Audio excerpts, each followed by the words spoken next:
नमस्कार दोस्तों, उषा की आवाज चैनल में आप सभी का स्वागत है। हमारी आज की कहानी है सोने की चम्मच।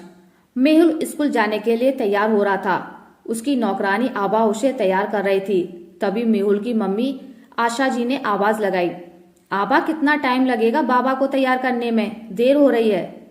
जी बस हो गया, चलो बाबा जल्दी चलो, तुम खेल में लगे रहते हो, डांट मुझे पड़ती है। मम्मी की आवाज सुनकर मेहुल जल्दी से बाहर आ गया। गेट के पास आशा जी खड़ी थी। उन्होंने मेहुल का बैग चेक किया, फिर ड्राइवर को बुलाकर बैग उससे दे दिया। बाहर चमचमाती हुई गाड़ी में मेहुल जाकर बैठ गया। कुछ ही देर में गाड़ी फर्राटे मारती हुई स्कूल पहुंच गई। मेहुल ने गाड़ी से उतरते ही ड्राइवर से कहा, अंकल टाइम से आ जाना, नहीं तो मम्मी से आपकी शिकायत कर दूंगा। आप कल कितना लेट आए थे, मैं यहाँ धूप में खड़ा रहा। बेटा वो कल तो मेम साहब के ही साथ था, उन्हें कहीं जाना था, वापस आने में समय लग गया। मेहुल ने कोई जवाब नहीं दिया और अंदर चला गया। रोशन जी कई सालों से सेठ दीवान चंद जी के ड्राइवर थे। सभी उनसे बहुत इज्जत से बात करते थे, लेकिन मेहुल उनसे हमेशा बदतमीजी से बात करता था। रोशन जी को बुरा लगता था, लेकिन बच्चा है इसलिए वो कभी उसकी शिकायत नहीं करते थे। आज सही समय पर रोशन जी मेहुल को लेने पहुंच गए। छुट्टी होते ही मेहुल बाहर आया। रोशन जी ने उनके कंधों से बैग उतारा और पानी की बोतल हाथ में लेकर गाड़ी में रखी। मेहुल गाड़ी में बैठा तो झल्ला गया। आपको दिखाई नहीं देता गाड़ी कितनी गर्म हो रही है? एसी पहले से क्यों नहीं चलाया? मैं गर्मी में मरता रहूं? आज तो मैं आपकी शिकायत करके ही रहूंगा। रोशन जी ने जवाब नहीं दिया। जल्दी से एसी चला दिया और घर की ओर चल दिए। अगले दिन दीवान चंद जी घर पर ही थे। सुबह जब रोशन जी ड्यूटी पर पहुंचे तो आशा जी ने उन्हें अंदर बुलाया। रोशन जी, मेहुल कह रहा था कि परसों आप उसे देर से लेने पहुंचे और कल उसे गर्म गाड़ी में बैठा दिया। आपसे काम नहीं होता तो बता दीजिए। रोशन जी ने सर झुकाते हुए जवाब दिया, मालकिन परसों तो आपको ही लेकर गया था। आपको तो पता है वापस आने में देर हो गई। आपको छोड़कर तुरंत निकल गया था बाबा को लेने। कल मैं एसी चलाना भूल गया था, लेकिन बाबा के बैठते ही मैंने तुरंत एसी चला दिया था। दीवान चंद सब सुन रहे थे। उन्होंने कहा, कोई बात नहीं रोशन जी, आप जाइए। उनके जाने के बाद उन्होंने आशा जी से कहा, रोशन जी मेरे पिताजी के समय से काम कर रहे हैं। उन्होंने कभी कोई लापरवाही नहीं की, लेकिन हम मेहुल को कुछ ज्यादा ही आराम दे रहे हैं। थोड़ी देर गर्मी में बैठ गया तो क्या हो गया? इतना ऐशो आराम उसके लिए घातक बन जाएगा। आप तो रहने ही दो, एक ही तो बेटा है हमारा, वो भी कष्ट पाए तो क्या फायदा इतना अमीर होने का। यह कहकर आशा जी किचन में चली गईं।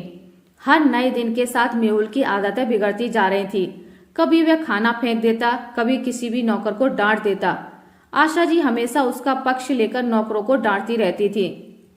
एक दिन रोशन जी छुट्टी लेकर अपने गांव चले गए। उनकी माताजी बीमार थी।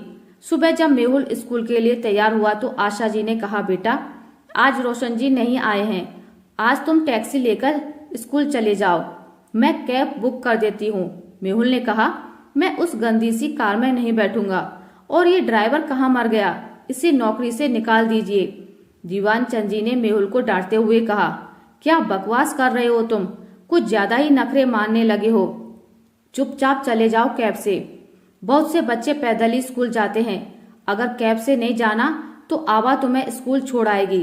पैदल चले जाओ, और रोशन जी को ड्राइवर कभी मत कहना, अंकल कहने की आदत डाल लो।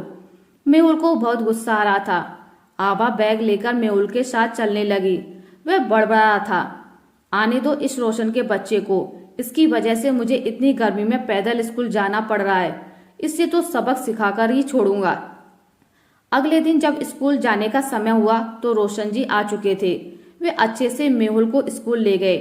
स्कूल पहुंचकर मेहुल ने कहा, सुनो तुम यहीं खड़े रहना और गाड़ी के बाहर, जब तक मेरी छुट्टी ना हो गाड़ी यहीं खड़ी रहेगी, और तुम गाड़ी में एसी चलाकर मत बैठे रहना, तुम्हें भी तो पता लगे गर्मी क्या होती है।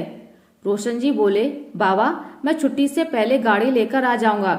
मेहुल बोला, नहीं यहीं खड़े रहो, नहीं तो तुम्हें नौकरी से निकलवा दूंगा।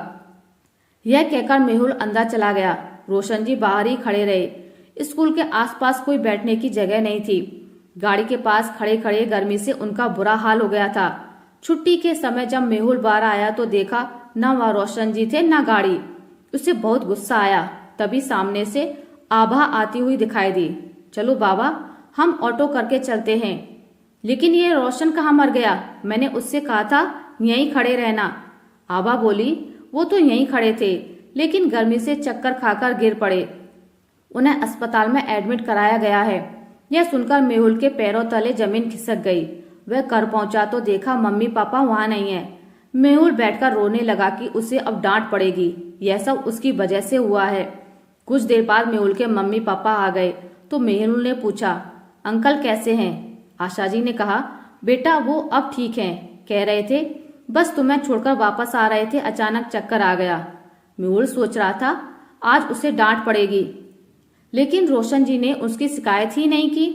तभी मेहुल पापा के पास पहुंचा और बोला, पापा मुझे माफ कर दीजिए, मैंने ही कल का बदला लेने के लिए रोशन अंकल से कहा था जब तक छुट्टी ना हो वे गाड़ी के बाहर खड़े रहें। तभी गर्मी से उनकी तबीयत खराब हो गई। पापा मुझे उनके पास ले चलिए, मुझे उनसे माफी मांगनी है। दीवान चंद जी ने बेटे को गोद में बिठाया और कहा, कल वो आएंगे तब माफी मांग लेना, लेकिन वादा करो आगे से कभी किसी से गलत व्यवहार नहीं करोगे। मेहुल ने वादा किया और अगले दिन रोशन जी से माफी भी मांग ली। अब वह किसी को परेशान नहीं करता, अपना सारा काम खुद करता है। आशा करती हूँ आपको मेरी आज की कहानी अच्छी लगी होगी। अगर आपको मेरी कहानी अच्छी लगी है तो इसे लाइक करें, ज़्यादा से ज़्यादा शेयर करें, और अगर आप मेरे चैनल पर नए हैं तो इसे सब्सक्राइब करना ना भूलें। मिलते एक नई कहानी के साथ, तब तक के लिए नमस्कार।